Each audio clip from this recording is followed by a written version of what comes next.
Hello student, I am Dhruvisha Barot. Today I am going to teach you in July 2020 in Standard 8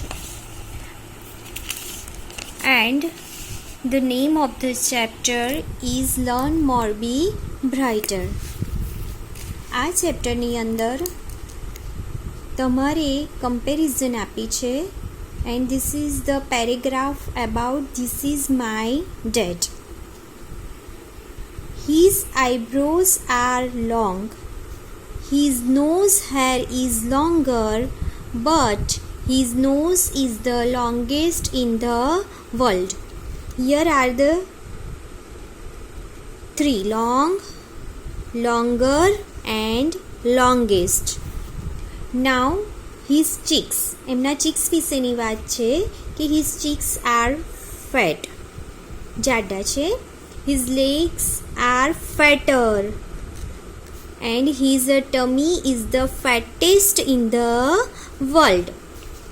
હવે એમની આઈબ્રોની વાત આવી. His eyebrows are sharp, his nails are sharper and his chin is the sharpest in the whole world. His pajamas, હવે એમના પાયજામાની વાત આવી કે his pajamas are smart, his kurtas are smarter, but his mind is the smartest in the world. હવે smartest આવ્યું. But his silly faces are funny, his silly noses are funnier. તો અહીં તમે જોઈ શકો છો કે funny, funnier and his jokes are funniest in the whole world. His words are sweet, his songs are sweeter and his smile is the sweetest in the world. So I am still glad that he is my dad. તો અહીંયા એના daddy વિશેની વાત કરી છે કે એની eyebrow લાંબી છે, એના નોઝના હેર લાંબા છે, પણ એમનું નાક આખા વર્લ્ડમાં લાંબુ છે. અહીં વર્લ્ડ આવ્યું એટલે લોંગેસ્ટ આવ્યું.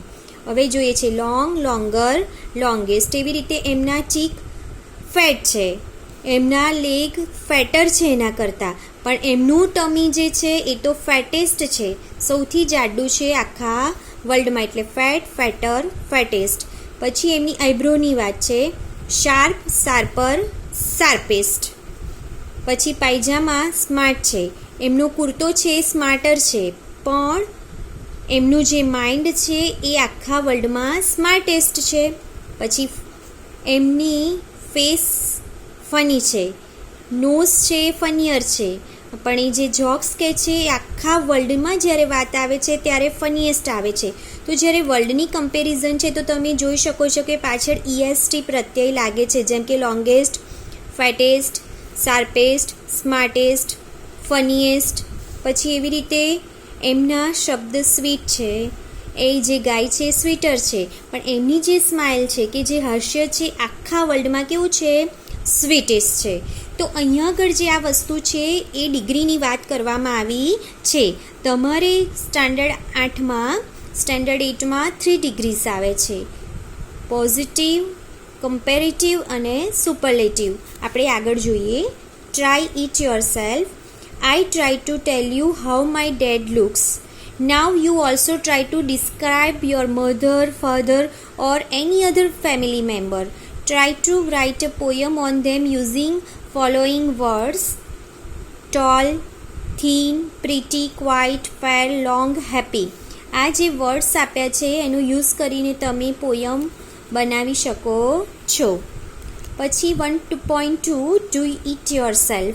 Write the names of your family members or classmate or a member from village or society who meets the description given in the sentences written below. તમારે તમારા ફેમિલી મેમ્બરનું નામ લખી શકો છો, કોઈ પણ ક્લાસમેટ, ફ્રેન્ડ્સ કે કોઈ પણ ગામના વ્યક્તિનું નામ લખી શકો છો. જેમ કે અહીં આપ્યું છે, જોઈ લેજો. First sentence: the fattest woman or girl. તો તમારે એવી વ્યક્તિ, જો અહીંયા તમને ડિસ્ક્રિપ્શનમાં ચિત્ર પણ આપ્યું છે કે તમારા નજરમાં જે કોઈ પણ જાડી વુમન એટલે સ્ત્રી હોય કે ગર્લ હોય કે ક્લાસની, તો તમારે એનું નામ અહીં લખવાનું છે. Only you write down the name of the fattest woman or girl. Now the most talkative boy. Talkative એટલે વાતોડિયો. તમારે કોઈ પણ છોકરો જે બહુ વાતો કરતો હોય એનું નામ અહીં લખવાનું છે. And the third one is the best friend. તમારી કોઈ પણ જો બેસ્ટ ફ્રેન્ડ હોય તો એનું નામ તમારે અહીંયા આગળ લખવાનું છે.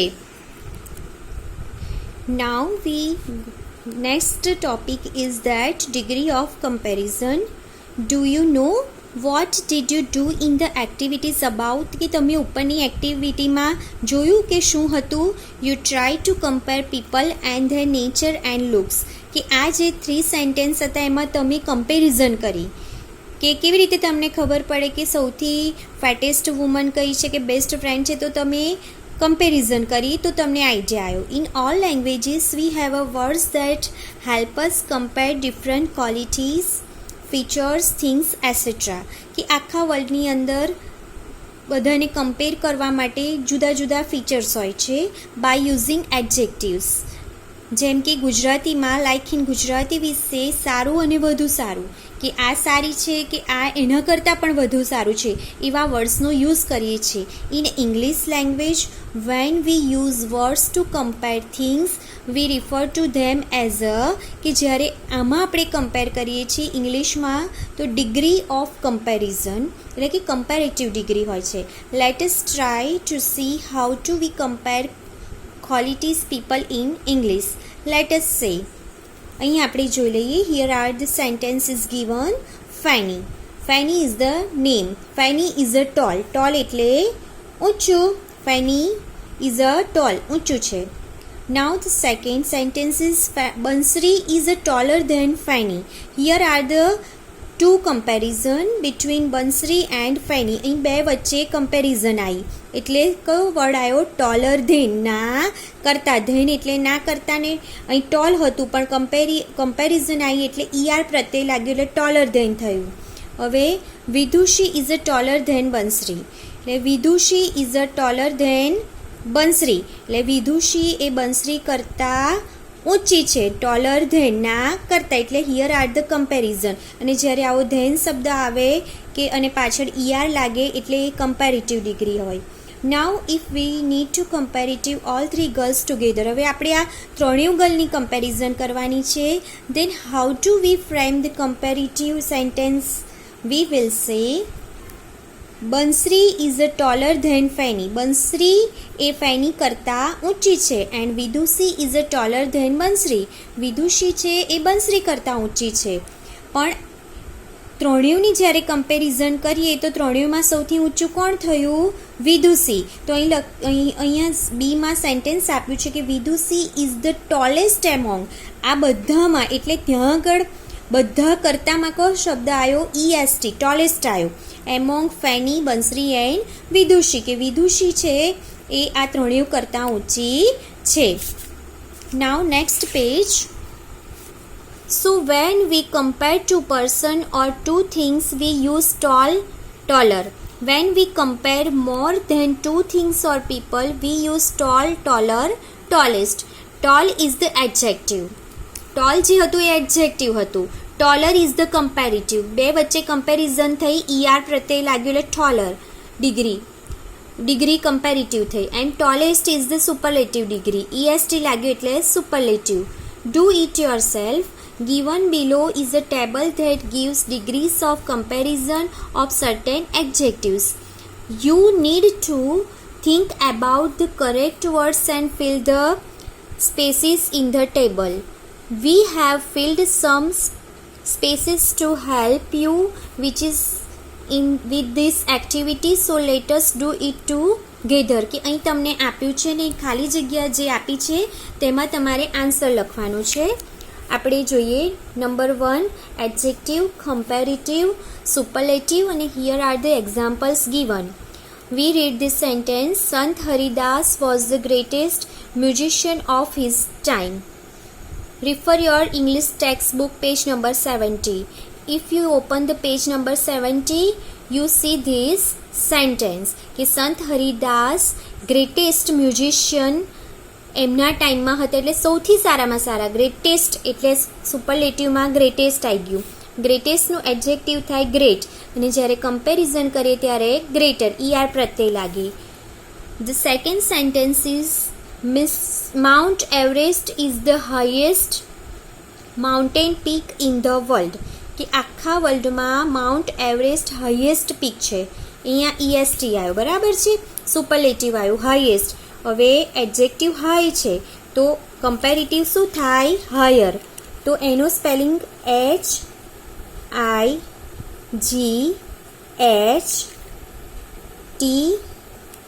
HIGHTER, higher.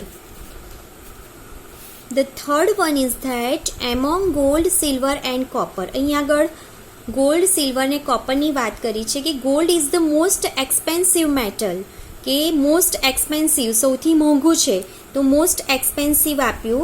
તો એડજેક્ટિવમાં એક્સપેન્સિવ, કમ્પેરમાં મોર અને સુપરલેટિવમાં મોસ્ટ. એવી રીતે ફોર્થ સેન્ટેન્સ જોઈએ કે the city of Ahmedabad is hotter than the city of Leh. અહીંયા કમ્પેરિઝન આપી. Which comparison? The city between Ahmedabad and city of Leh. So hotter than ના કરતા. તો અહીંયા hotter કમ્પેરેટિવમાં આપ્યો છે, તો એનું એડજેક્ટિવ શું થશે? Hot, HOT. અને એનું સુપરલેટિવ થશે hottest, HOTTEST.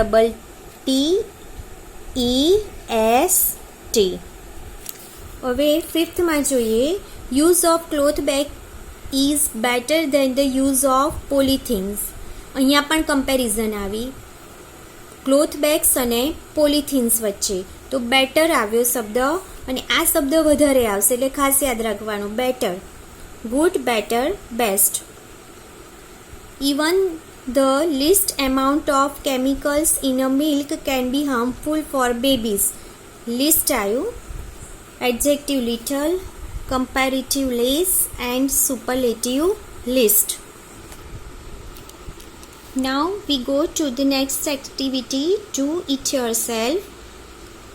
Particle matter in air makes air polluted and can lead to breathing problems for humans.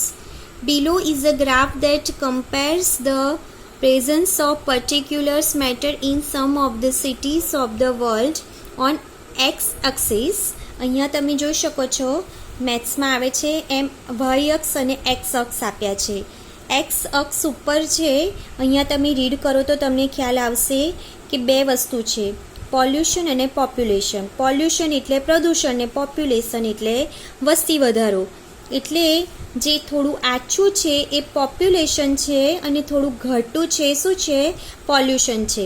હવે તમારે કેવી રીતે ખબર પડે? તો જો પહેલું ઇન્ડિયા આપ્યું છે દિલ્હીમાં, તો આ જે ઘટી છે શું છે? પોલ્યુશન, અને આ પોપ્યુલેશન. એટલે તમે ગ્રાફ પર ઇઝીલી જોઈ શકો છો. Study the graph below and state whether the given statements are true અને false. True સાચું અને false ખોટું. First, Kolkata is the most polluted city in the world. You find Kolkata. So this sentence is a wrong sentence, false sentence. Second, Tokyo and New York are more polluted but lesser populated cities. So you find Tokyo and New York. Tokyo and New York. So you see that this sentence is a false sentence. Now, Chicago is the second most polluted city in the world. You find this is the true sentence. Tianjin city is located in China country. China, Tianjin. So this is also a true sentence. Fifth, London is a more polluted than Tokyo. You find London and Tokyo. London and Tokyo. And you see that this is a false sentence. Sixth one is that Delhi is the most polluted city in the world. You find that the first. So this is a true sentence. 7. Mexico City has a less pollution but has more population. You find Mexico here. So this is also true sentence. 8. Seattle is a more polluted than Kolkata but less polluted than Delhi. Here are the comparison between Seattle and Delhi, and you see that this is also a true sentence. So this is our activity. Okay, bye.